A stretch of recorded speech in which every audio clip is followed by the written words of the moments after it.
Alhamdulillah, wassalatu wassalamu ala Rasulillah.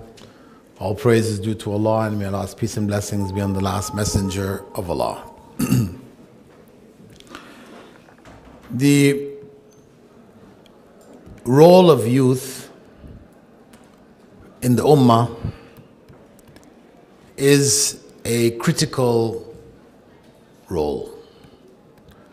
As youth,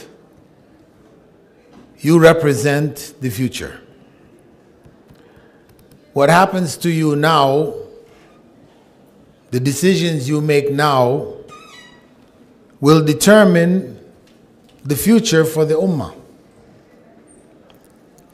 So it is very important for you to be clear as to what role you should be playing. Right now, you are in a medical institution,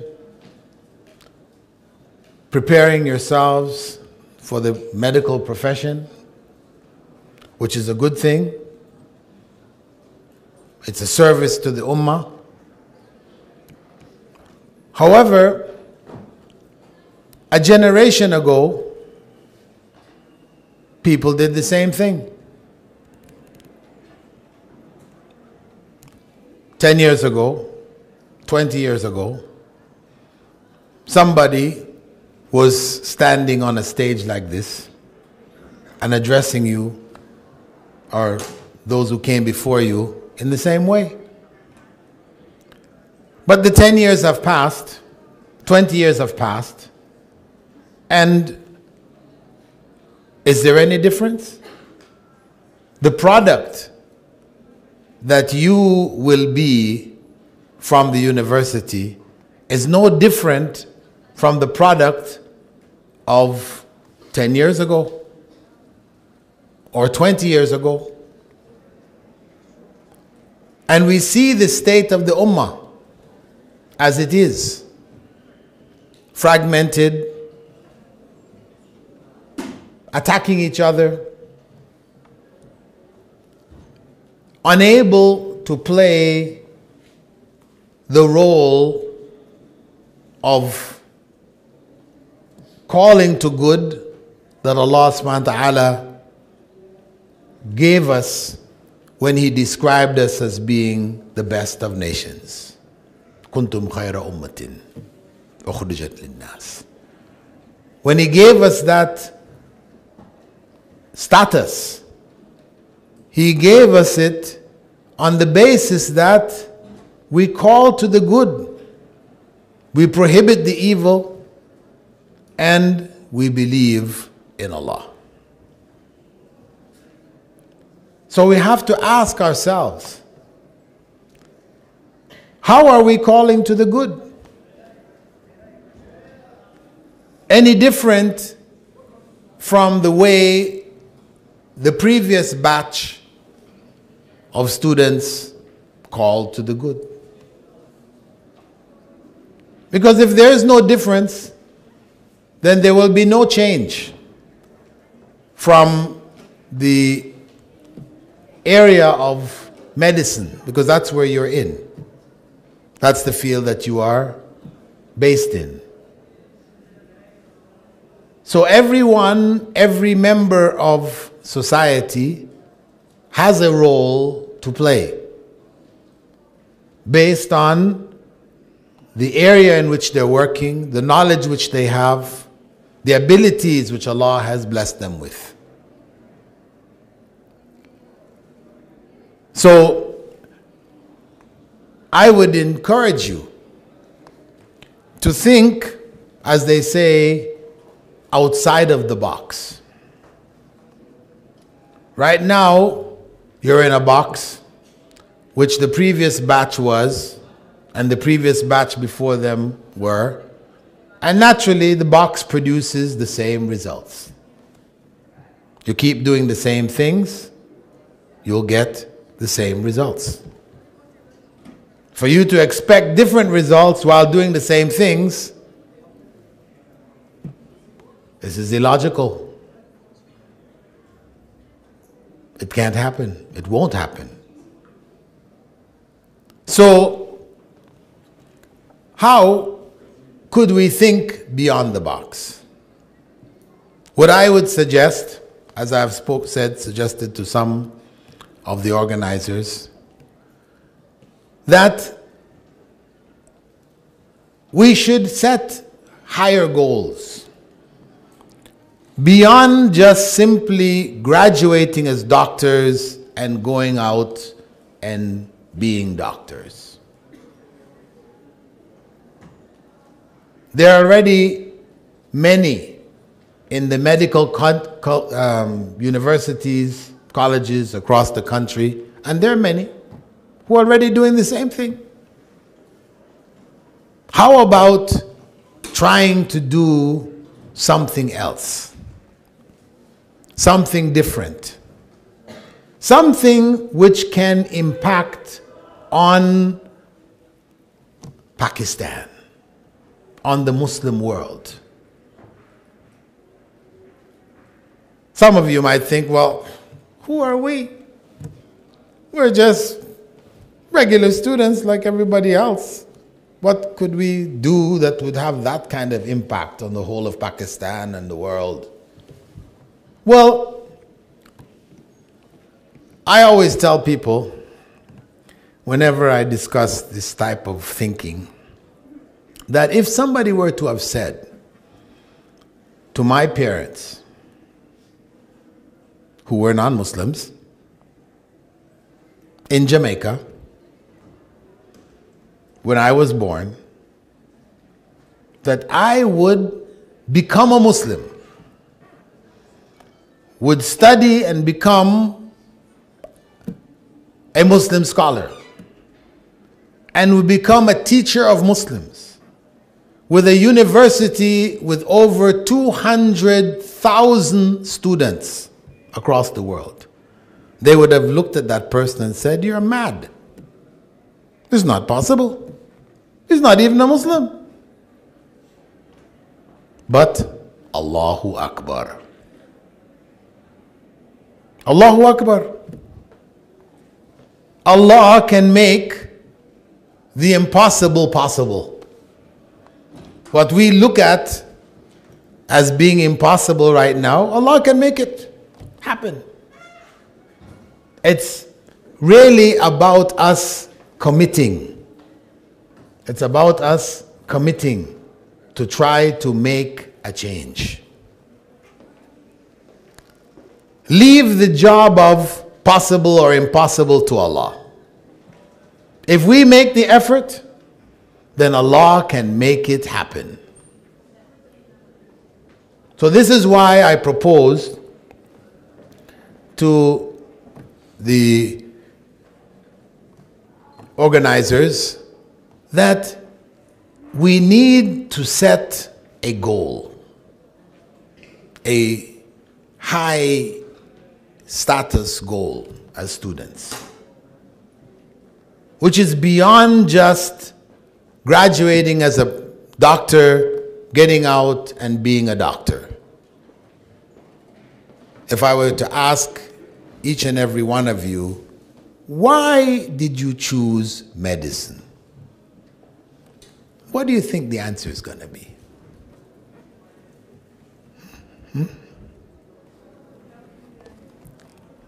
What do you think the answer is going to be?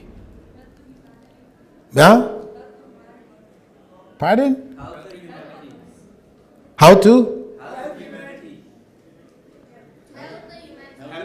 Helping humanity. That's nice.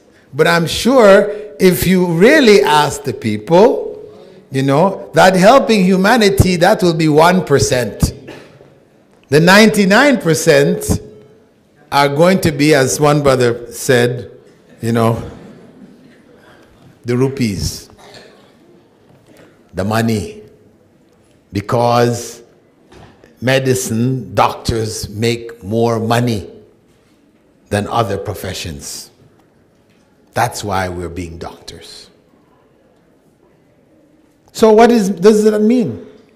Means that we are driven by material gain. We are in fact no different from students, non-Muslim students in America, Canada, France, no different. They have the same thinking. And because of that,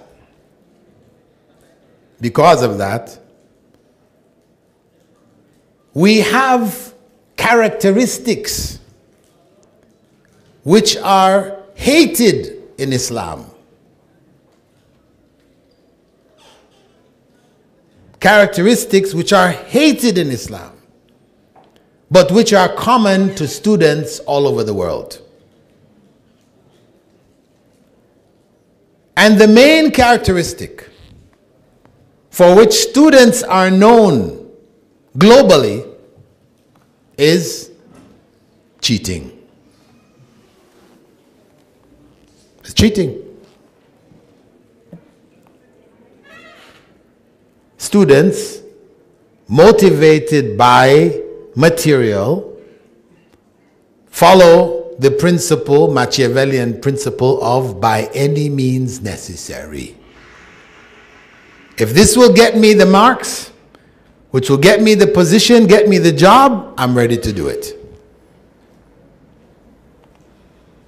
So if I were to ask you as students, how many of you can raise his or her hand and say, Wallahi, by Allah, I have never cheated on any test or examination since I've been in this university or in school? You put your hand up for me now. Can you do that? Wallahi, swearing by Allah. I see among the women 1, 2, 3, 4, 5, 6 hands. Among the men 1, 2, 3, 4. That is the reality. Can we change society with that? This is the problem. We are a product of a system which has been developed not by us. It has been developed in the West, in Western civilization. The medical training, the medical teaching system that we have here is a clone of what is in Cornell or wherever, the great medical universities of the West, where the educational system has been produced in a secular environment. And as such, all of the texts, all of the modes of teaching and everything have been honed. It has been, developed to promote this way of thinking. So how to change it? If you're not a part of the solution, then you are a part of the problem. How do we change from being a part of the problem to being a part of the solution? This is why I said we need to set goals beyond the box. What went before, went before. We are here now. What do we do with now? For one, I would like you because, can I ask, are there any non-Muslims here? Can you put your hand up? We don't have any non-Muslims. Everybody's Muslim here. So, it shouldn't be difficult for us to all raise our hands now and swear by Allah that from this day onwards we will never cheat again. Are you ready? Can we see those hands? Can we repeat? Wallahi. Again, Wallahi. I will never cheat on any examination or test for the rest of my life. Okay. This is the point, a starting point. You know it's evil. Because the Prophet ﷺ said, Man ghashana falaysa minna. Whoever cheats us is not of us, is not a true Muslim. You're fake. If cheating is your way, then you are a fake Muslim. You might have the name Fatima or Muhammad, but you're not a true Muslim. Because this is not the characteristic of a true Muslim. And you know, Prophet Muhammad ﷺ had said that there would be people who would do the deeds of the people of paradise. The things which will take people to paradise, praying, fasting, Hajj, all these things. They would do these deeds as it appears to people, but they would be from the people of hell. This is in Sahih Muslim. That they would be from the people of hell. Meaning that there will be a lot of people. The most common name in the world today is what? Muhammad. There will be a lot of people in hell with the name Muhammad. And a lot of people in hell with the name Fatima. This is the reality. These names are not going to take us to paradise. It is living Islam that's going to do it. So, the goal, what can we set? Well, how can we change this situation? How can we be a part of the solution? Set the goal to be more than just a regular doctor.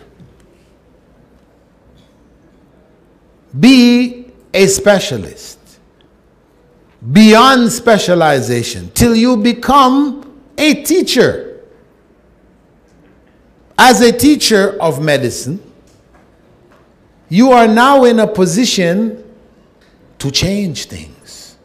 As a regular doctor, you can only do what regular doctors do. At least if you don't cheat, that's good. That's a good thing.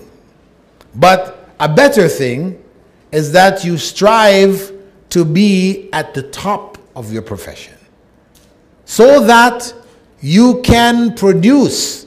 Let the goal be a college of medicine, which is the Islamic College of Medicine. What does not exist in Pakistan today? There is no Islamic College of Medicine. Or is there one that I don't know about? Tell me. There is no Islamic College of Medicine. In that Islamic College of Medicine, medicine would be taught with Islamic ethics,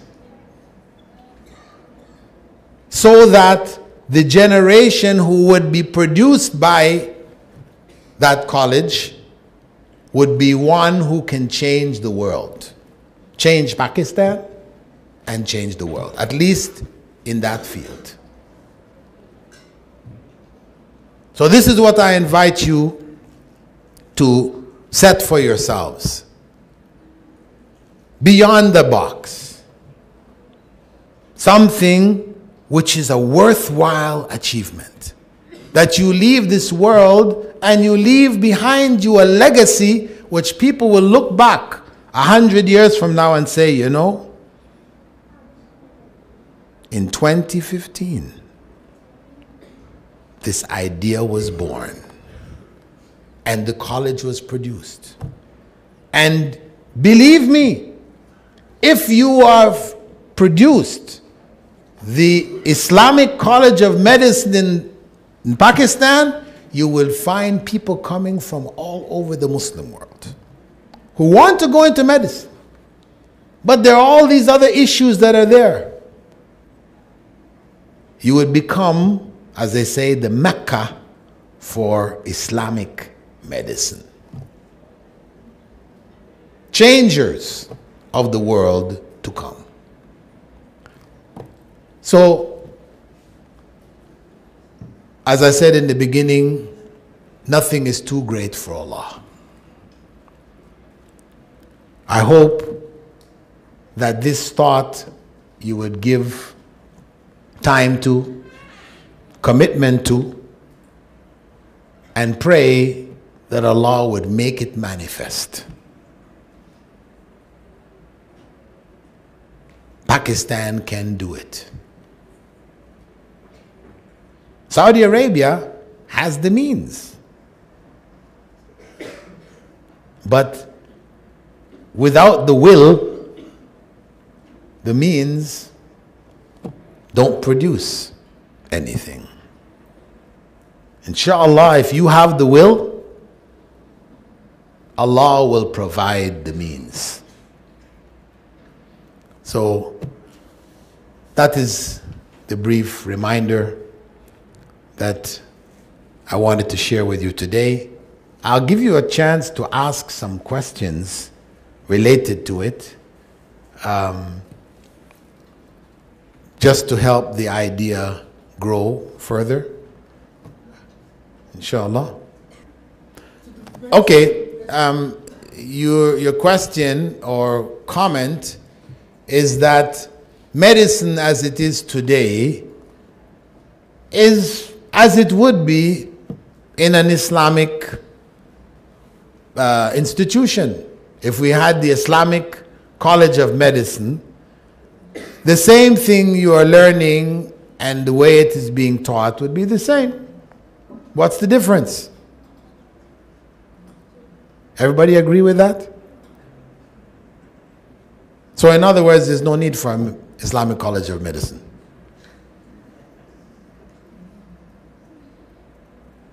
Well, let me say this, that the essence of Islamic teachings are moral. Prophet Muhammad ﷺ had said, إِنَّمَا بُعِثْتُ لِأُتَمِّمَ مَكَارِمَ الْأَخْلَاقِ. I was only sent to perfect for you the highest of moral character traits. So what it is that Islam has to offer the world, we don't have the technology, but we have the morality. If we know it and we teach it. So if right now the College of Medicine has produced you all who cannot raise your hands and say you never cheated, that we say the college has failed Islamically. That is a major failure. Major. It's not something small. I mean, because if you think about, okay, what you have to study, all the textbooks and, anatomy and, all this other immune systems and all this stuff that you have to study, you think that's so small. No, that is huge. That is huge. So just setting up the college in such a way that the Islamic ethics, Islamic moral principles are introduced so that the students graduate and they all can raise their hands and say, we have never cheated. I will say that is great success. Because such medical professionals are going to have a solid, positive impact on the society. Because now when you call on those professionals who have come out of that college with that kind of morals, you say, listen, we have a segment here in Islamabad of people who are so poor they cannot access medicine. We need volunteers to give community service to the community, to help our brothers and sisters. They will be right up there. Right now, concern is money. You know, if I go and I take my time and go and do this, well, it's time, I don't get money. Time is money. Right? Isn't that what they say? Time is money. You know, so, hey, I'm giving all this time, I'm not getting any money back from it. What is the motivation? This is the point. It's huge. And I'm not going into even the, you know, the fine details. Of course, arguments about evolution, all this, that's a whole other area. I'm just dealing with ethical, Islamic, moral medicine. That alone makes a big change. How many cases in America you have every year of doctors, leading professionals, etc., arrested for what? Sexual abuse. Abuse of women. Even though they made this moral code, that the Hippocratic oath and all this other kind of stuff, they did it, but they still. Why? Because morals gone, not there. So people, when they find themselves in positions of abuse, they think they can get away with it, they'll do it. Because there's no moral fiber there. So that's what we're talking about. Bringing that moral fiber back. So that every class which is taught, whether it is anatomy or endocrine systems or whatever you're teaching, a moral message is included. The professor who is teaching will work in the moral message in that field, as well as educate you to the great scholars, medical scholars of Islam who contributed to that field. Mostly, you know, if you mention great Western medical professionals, scholars, inventors, etc., you know them by name. That's what's all in your books. But there are hundreds of other great scholars who are Muslims you have no idea about, who contributed to medicine in ways that you are completely ignorant of. So this should be brought into the classroom so that you have that connection. Islam, medicine, there is a connection. It's not a separate thing. Bringing in that moral principle, and then even in terms of areas of specialization, one of the medical principles that would be in the Islamic medical college is that any young man who says that he wants to become a specialist, he wants to specialize in gynecology, we tell him no. No. No. Some people might say, well, why not? You know, medical doctors, you deal with everything. Why can't you have male medical gynecologists? Do I have to explain the details of this? I think we're clear on this, right? This one's very obvious. Right? Just as if a woman wanted to specialize in prostate cancer, we tell her, no. Leave that one. Let the men do that one. Okay? So, did anybody ever tell you that? No. The door is wide open, you know. Knowledge, get it, however, no problem. Learn it, be whatever you want to be. If the money is in prostate cancer, go for it. But no. So we in the Islamic medical college will have another view. So when you think to graduate and set up clinics, etc., you know you need a team, male and female. Female to deal with the female things, male to deal with the male things. You know, That we don't just take one doctor who says he does everything. Okay, he has to learn in case of emergencies. Everybody will learn both sides in case of emergencies. But as a practice, you know, you focus on the males and you focus on the females. So this is all a part of Islamic Medical College. So people come through the college with that way of thinking, that approach. Then coming out into society, they will make a change. So it is not the same. There will be common factors which are the same. You know, the principles of embryonic development and you know, these things are, there's not an Islamic version. You know, that's the facts. The facts are the facts.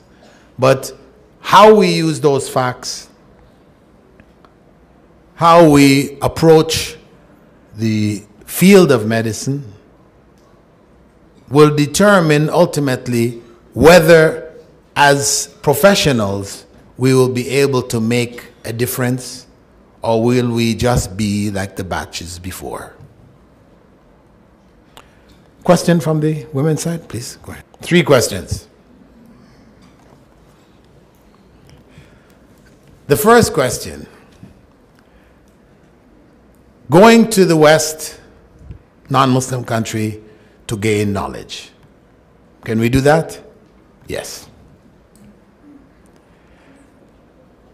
Going as a female to these countries to gain knowledge, can we do that? Yes, if certain things are in place to protect the female, to ensure that she is safe.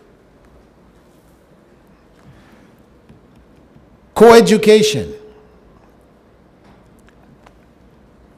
If in the masjid we have coeducation, in the time of Prophet Muhammad sallallahu alaihi wasallam, in the masjid, the men sat in the front and the women sat in the back. And they were taught, whether in the khutbah or general. So, technically speaking, this is not un-Islamic.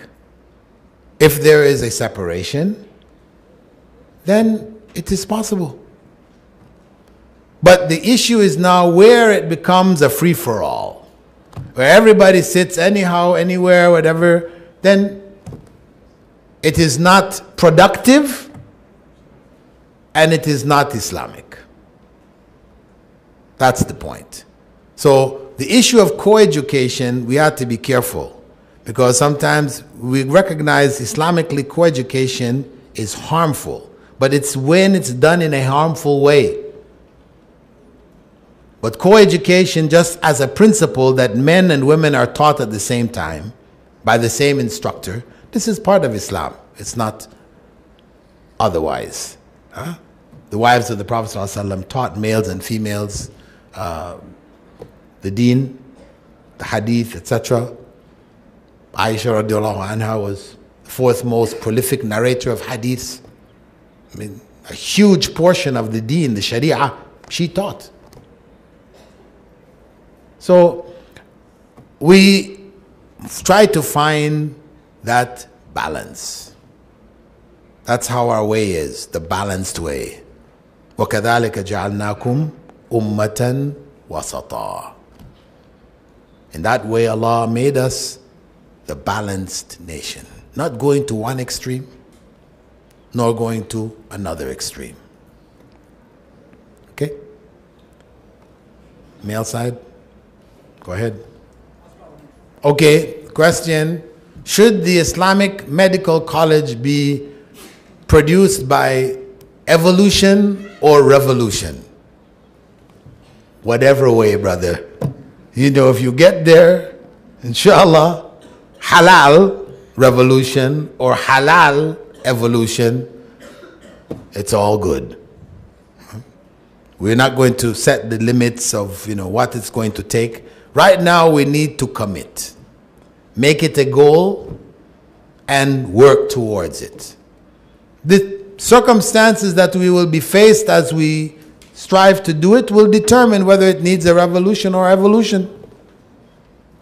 No doubt it will evolve, but at certain points you may have to revolt within the confines of Islamic parameters. From this women's side? The what? The perspective of Aslaf, the Salaf Salihin or the Oh. The Salaf.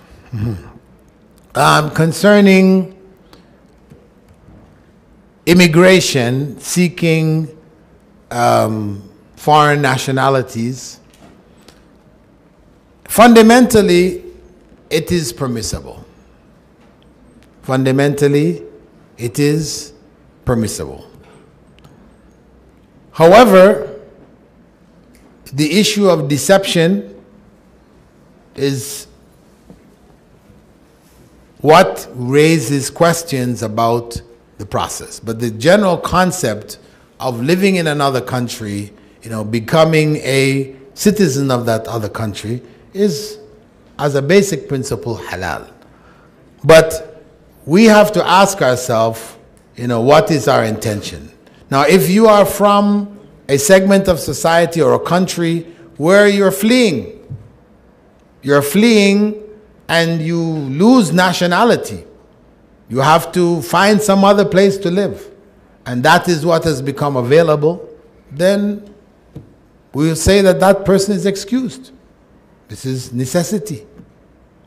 But where it is just a question of prestige, you're carrying an American passport, doors open that don't open otherwise, or it's just prestigious, then we'll say that's not sufficient to justify doing that. It's possible to live there, gain the knowledge, do the da'wah, all of these other things without necessarily becoming a citizen. Since you know that it involves this element which is against Islamic teachings, so you stay within the bounds which have been set. This is the reminder that it's time for namaz, salah. Take the last question then from the women's side. Go ahead. Oh, little person. What is your question? Oh, you just straight. Oh, that's you. Well, you just put your hand up, but I guess you were shooing away flies, or anybody else from the women's side? No. Last question from the men. Go ahead. Okay. I don't know. I think you weren't here when we raised the hands about who cheated. No, I did not raise that. Huh? I did not raise that. No, you didn't raise your hand, but you were here when we had this raising of hands, right? I was having a question, that's why I was raising my hand. No. No, brother's question is, or his comment is that the doctors should be the most perfect Muslims because they have seen the wonders of Allah in the human body as they study it, etc., etc. So in that case, they should be the best of Muslims. So why do we even need an Islamic medical college? But the reason why, as we said, is that simply knowing about the body does not make you the best of Muslims. What makes you the best of Muslims is knowing Allah. It's knowing Allah and understanding the message which Allah has sent through Prophet Muhammad sallallahu alaihi wasallam and applying that message in your life. This is what makes you the best of Muslims. You know who Allah is, you understand the deen of Allah, and you follow the way of Rasulullah sallallahu alaihi wasallam. We know that's fact. Why? Because those are the three questions that Allah has the angels ask you in the grave, who is your Lord? What was your religion? Who was your messenger? So obviously that's related to this life. That is the best Muslim. Whether you are doctor, lawyer, engineer, fireman, that's what makes you the best of Muslims. So the medical college was necessary, as we said, because the current state of medical training and teaching is based on non-Muslim systems, which is, for the most part, without ethics, without morality. They've removed morality from education. This is secularism. This is the secular society's product.